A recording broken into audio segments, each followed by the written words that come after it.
official festivities for President-elect Trump begin this afternoon in Washington. Overnight, the incoming commander-in-chief tweeted out a photo of himself meeting privately with some wounded warriors in Washington. This morning, he's waking up back here at Trump Tower. Later today, he'll head to Washington, where he will spend the night tonight getting ready for the inaugural ceremony. Donald Trump in D.C. for another round of celebratory dinners.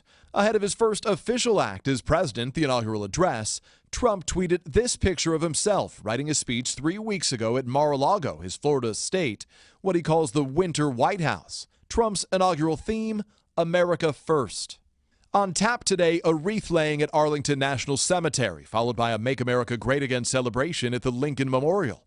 Trump expected to speak, Toby Keith and Lee Greenwood performing.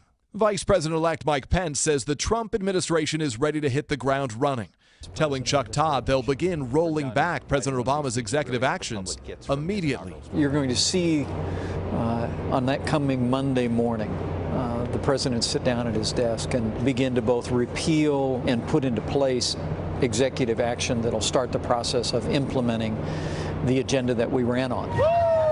Some are concerned about that agenda. Overnight, LGBT activists gathered outside Pence's new D.C. home, holding what they called a dance party. The soon-to-be vice president opposes same-sex marriage, stoking fear among the gay community. And on Capitol Hill, Democrats are taking aim at 2 Trump cabinet nominees, including HHS pick Congressman Tom Price, a retired surgeon who'd oversee the dismantling of Obamacare.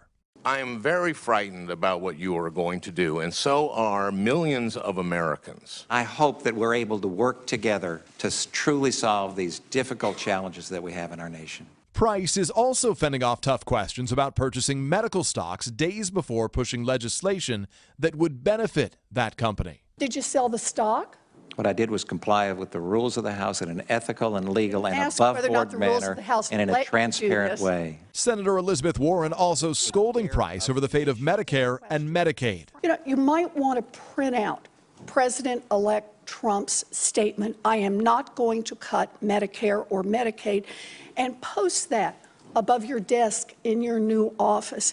Another nominee getting grilled, Scott Pruitt, picked to head up the EPA, clashing with Senator Bernie Sanders over the cause of climate change. I'm asking you a personal opinion. My personal opinion is immaterial.